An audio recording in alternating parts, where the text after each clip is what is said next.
This video is going to look at how to decode the questions. What is it actually asking you? As you can see, my two-part A's here, I've already underlined and circled my keywords. Define the term inspiration, define the term resurrection. I've underlined define, this is what I'm being asked to do. I've also circled inspiration and resurrection as they are the key terms that I am going to need to actually answer the question on. All of the key terms, and there are 44 of them for your exams, are found in your knowledge book with a definition. Those are the definitions we need to be writing down here. In another video, we're going to look at exactly how to answer it. We're just decoding what it's asking us right now. So the part B question. Two part B's to look at today. Describe Jewish beliefs about God as creator and describe St. Catherine of Siena's teaching about being made in the image of God. If I look, they're both describe questions. And they are always going to be 5 marks. Jewish beliefs, this is in the Jewish paper, so I know that I should only be talking about Judaism. And God as creator, I know this is one of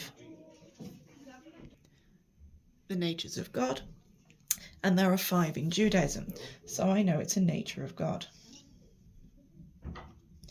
Creator, I know he created the world and humans. And within Judaism, I also know that being creator is celebrated on Shabbat. And I know that it's celebrated at Rosh Hashanah. Everything he created was good and is celebrated. In part B, on St. Catherine of Siena, I need to know exactly what St. Catherine of Siena teaches, and I know that this is in her section in the book, The Dialogues. About being made in the image of God, I know she talks about us being the mirror image of God. I know she talks about dignity. And with that, I can then answer my 5-mark question. I then go on to my C's. Explain from either Catholic Christianity and Judaism, or 2 Christian traditions, beliefs about the creation of the universe. There are a couple of different ways that you can get a part C in your exam. This is one way that it could be asked. It's asking either or.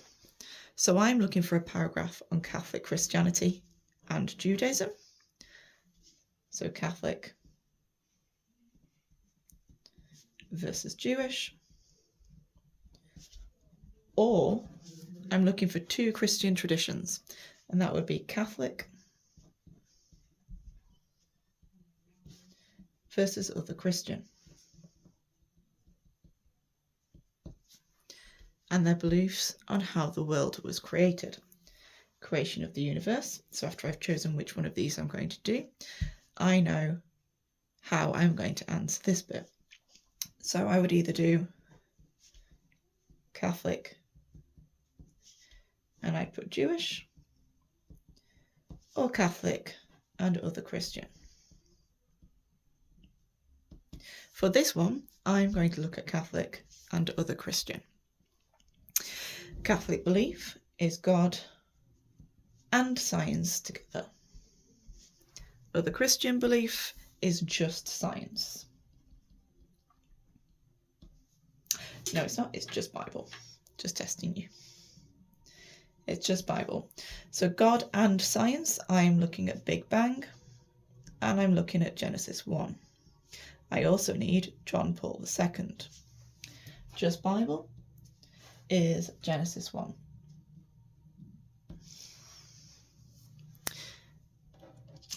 Going on to our second part C. Explain the importance of the Second Vatican Council. So this one isn't asking me for 2 different viewpoints from 2 different religions. What it's asking me is specifically about the Second Vatican Council, which means I need to know multiple things about the Second Vatican Council to get my 8 marks. I'm looking for the importance, not just what happened or what it says. Second Vatican Council, I know there are 4 key documents.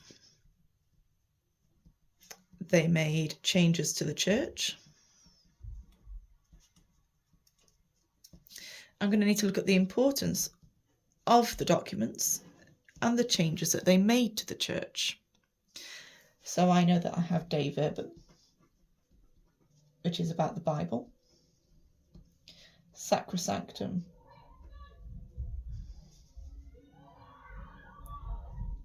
Concilium, which is about the Mass and the liturgy and the changes made to the services. I have Lumen Gentium, which is about the role of the people in church, and I have Gaudium et Spes, which is about the link between the church and the world and the changes that they made. My third part D is explain 3 features of a Catholic funeral rite. Now this is going to be slightly different because it's asking for 3 different things that have happened, which is not 2 paragraphs, it's then going to be 3 smaller ones. So I know at a Catholic funeral rite there will be the sprinkling of holy water,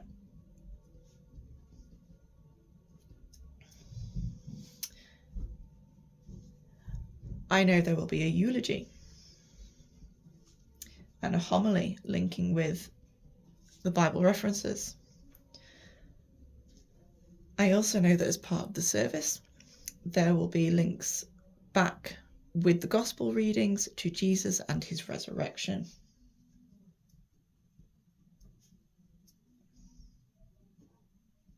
We also have the burial, which is separate in itself. There's lots of different things I can put down. I don't need all of these in my actual answer, but I can put as many of them as possible, so I know when I get back to answer this question, I've already got my ideas there. What you do not do in a Part C is write humanism, unless specifically being asked for something that is to do with humanism. So in the first paper, there should be nothing to do with humanism in your 8 marks. The evil section could ask you to do something with the inconsistent triad, which is a humanist belief. However, that is asking you to explain the belief of the inconsistent triad, not the humanist belief itself. So, do not put humanism into your question unless specifically asked. No 8 marker should have humanism in it. Part D. All Jews should keep the 613 mitzvot duties. So I need to talk about the mitzvot. It's just about Jewish people. So I know the 613 mitzvot. I've got Orthodox and Reform that have beliefs about this. And I've got Orthodox that will agree and Reform that will disagree. I need religion and belief in my answer, and only Jews and their views are what I am going to talk about.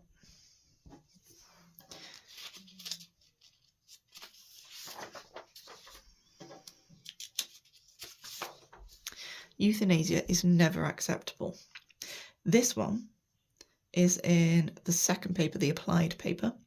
I can include a non-religious view in here, however, I have to refer to religion, which means you have to make sure what is in there also includes a religious point of view. So I would do Catholic. They would agree with the statement. And I may put in other Christian.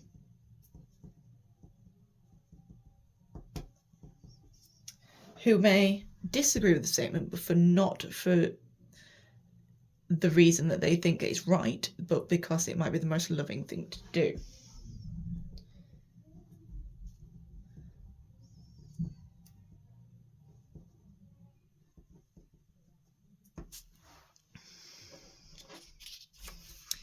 And then I come to my final question. And this one will be in your first paper. It will ask you for a non-religious belief. This is the only place you put humanism, as humanism is talked about specifically. Humanism only comes in the Part D question where it's asking for it. Again, unless it specifically says elsewhere, but we have had no situations where that has happened so far. Evolution proves that God does not exist. So I would need a humanist view. I also need a religious view. And that religious view, I'm going to put as Catholic. Evolution proves God does not exist. Humanists would agree. And Catholics would disagree. I hope that helps decoding the question.